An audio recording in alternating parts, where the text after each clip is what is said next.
All right, how's it going, everyone? Welcome to another episode of Forward Thinking Founders, where we talk to founders about their companies, their visions for the future, and how the two collide. Today, I'm very excited to be talking to Taj Adhav, who's the founder of Leasecake. Welcome to the show. How's it going? Great, Matt. Thanks for having me. Looking forward to it. Yeah, excited to have you on and learn more about what you're working on. For people that haven't heard of Leasecake, what is it? What are you working on? Leasecake is the operating system of location management, primarily for tenants and tenant rep brokers. We're a cloud-based system that helps business owners really stay on top of all the mission critical time sensitive events in their business that there's really no system for, right? And that's why we call our company Leasecake. It always starts with a commercial real estate lease, but there's so much more that they need our solution for, right? It's really hard to make things easy. So that's why we call ourselves the easy button for location management. So just out of like pure curiosity, I haven't had I haven't managed like a building before, kind of had, I guess, an office. So I'm just curious, what are some of those things that someone needs to think about when they have a building, or they have an office that they may not think about? Just because I'm curious. Absolutely. So, our primary market is commercial real estate. So think of people that are in retail spaces, office spaces, industrial spaces, and they're business operators. And most of the time, there are really important dates that are trapped and that are effectively landmines inside of a commercial real estate lease. Things like renewal options, things like guarantee provisions or tenant improvement allowances. These kinds of things really create such dramatic risk if you forget a renewal option, as an example. And you might have been smart enough to negotiate that 9.5 years ago, but if you miss that date, it could cost you hundreds of thousands. That's just one example. And then there's permits and licenses to keep track of, and fire sprinkler inspections. There's so many other aspects that there's really no system for. But that's a great question. So walk me through a little bit about, the origin story here. Why did you decide to start Leasecake, and kind of, tell me about the early days of getting started. Absolutely. So it's all about an idea that was shared over a cup of coffee at a diner. So literally going back 5 years, 2 years actually before we founded the company, a good friend of mine said, hey, let's get together. I wanted to learn more about his background. Turned out he was in commercial real estate. He was managing this $50 million commercial real estate family office and doing it with two people. And I said, Jim, his name is Jim. I said, so, tell me, how's your business work? What challenges do you face? And he said, man, I feel like I'm leaving money on the table. I'm forgetting stuff. With 50 tenants, 9 buildings, he was creating rent increases and lease expirations, all of the things that you would think that there was a system for. And he looked at me with my background. I was an ex-CPA, built a technology company. It exited to Google. And frankly, I'm like, I really love problems, and I love listening and finding out, what's the pain point. But the more he shared his story, he said, Taj, you should fix this. And I'm going, you know what? Everybody in business either owns or leases commercial real estate. So where's the app for that? and I asked the question, it's just, why doesn't Outlook work? Why don't spreadsheets work? Why doesn't Dropbox work? And different kind of calendar reminders. And he said they're all disjointed. And I said, man, there's got to be an easier way. And a couple of years go by, and I got invited to a Techstars Global Startup Weekend event as a mentor, and I got caught up in the pitch. And I called Jim 2 hours before the event, and I said, hey, Jim, what do you think of the idea of Leasecake? Right? It's a piece of cake. And he said, sure, if you get caught up in the swell of the pitch, go for it. And it turns out I did. And we ended up winning across 58 countries back in early 2018. So I knew it had legs, but frankly, it's always about an idea, right, Matt? And ideas are better when shared. And if you listen for those right ideas and you focus on why isn't there something for this? We built something that's pretty compelling across, hundreds of brands and thousands of locations in our system. I love that. And I do agree that it's not all about the idea to build a company, but it all starts with a good idea. And I do think ideas get they almost sometimes get a bad rep. Like it's like, oh, idea is nothing, just iterate. But I actually think the idea is a very, very important part of the direction that you set yourself off in. And I think about ideas a lot on like what I spend my time on and where I want to go. And like, is this direction better, or is this general direction better, even though I'll iterate? So I totally feel all of that. But I'd add to that, and I would say, the ideas are a dime a dozen, but I think ultimately, if an idea stems from a true pain point and a problem, that's what you need to focus on.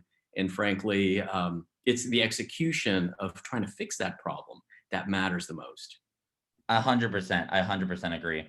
So walk me through, speaking of kind of execution, like, you're running this company. Walk me through a little bit about like your average day. Not everyone knows what it looks like to be, leading a company, leading a release stage startup. What are you spending your time on a day to day, even though I'm sure it changes very, very much so? Yeah, I mean, there was probably like three distinct chapters. One was, holy crap, what have we done here with two people in the company? How do we, get this prototype launched and roll it out? So it was very much like, let's bring really smart people into the fold. So the first chapter was, about 3.5, 4.5 people building the product, get it rolled out. And then it was raising capital, right? So that was the next chapter. And so it was about getting as many meetings as you could. And certainly COVID made a big impact on really speeding our route to market adoption. But today, we've closed our Series Seed round. It was oversubscribed. We're really, really proud of that. And we've now found visionary investors that see the future of an operating system. So today, my average day is hiring people smarter than myself, smarter than ourselves, making sure that we focus on talent and value creation at every turn. But I think really it's about getting those people in the door, but letting them run free, right? Just giving them some free rein to say, I trust you. This is why we've hired you, and this is the mountain that we're climbing. So it's really about bringing in and growing the team and scaling, frankly. And then just one quick question on that front.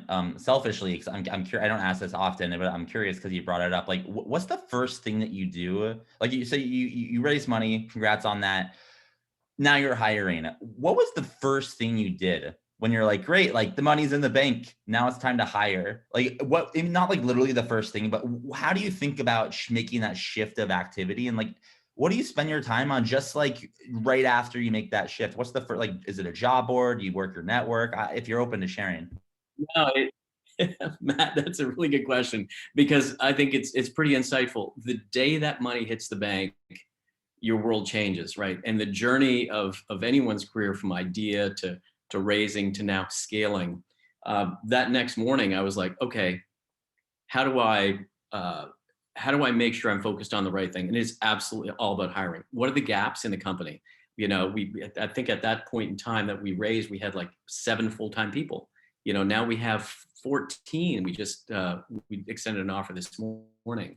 So we've doubled our staff, and that's really what it was. The next day it was, okay, I've known that we've had gaps, right? I've known that we've, we needed a full-time marketing person, we need a full-time customer success person, we need a full-time, more devs.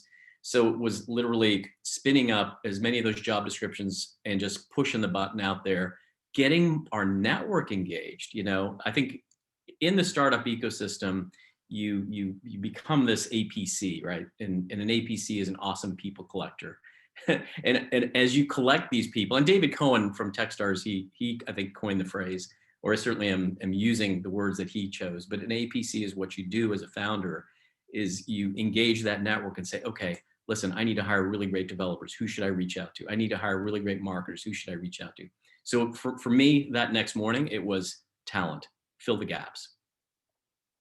I love that. I think that'll be very helpful for people listening that are probably in the same position or soon to be. So if you were to look out, after you've hired 1 million people, big company, maybe not 1 million, but you got a big company in 5, 10, 15 years. What does it look like then? Or I guess in other words, what's the big vision here and what direction are you rowing in?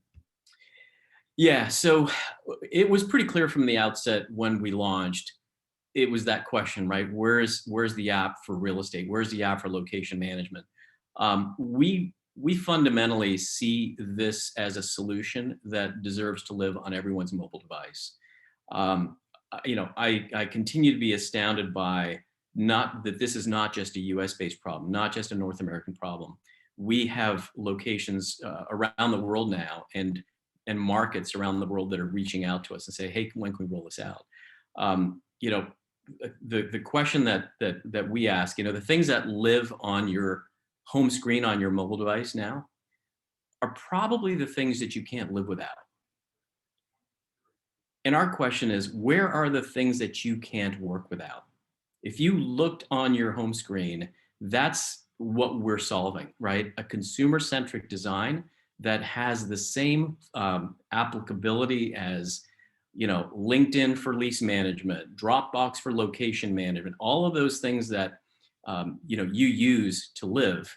We're building a solution for you to work better and faster. And to make that happen, you'll need some help, right? It takes a village to make a startup work. So my question for you is, how can the forward-thinking founders community help you? Are you hiring? I guess you're not raising capital. Congratulations. But are you hiring partnerships, customers? How can we assist? Yeah, it's a great question. I look at it the other way too. It's like, how can I help other founders? And what I try to do is I say, what are you looking for? Are you looking for new customers? Are you looking for new partnerships? I would say any founders, any of the founders that are out there that have customers with multiple locations, we can absolutely help. Any customers of ours that could potentially be a fit for the founders out there, reach out to me. Ultimately, founders are like an ecosystem, and we are here to help each other and to listen. I think probably the most engagement that I've ever seen as I've reached out to the world is founders are on it and they're happy to help each other. So, customers, partnerships, everything you said, Matt. Cool. That's what we got here in the forward-thinking founders universe. Awesome founders. If someone wants to get in touch with you, for any reason in regards to what you just said, how can they do that? What's your website? What's your social media handles? Do you have an email? How can someone get in touch? Absolutely. So we're at leasecake.com. And my email is taj@leasecake.com, or look me up on LinkedIn, Taj Adhav. But happy to connect. And what a great ecosystem you build, Matt. I appreciate that. Thank you so much for coming onto the podcast. You're welcome. Have a great rest of the week.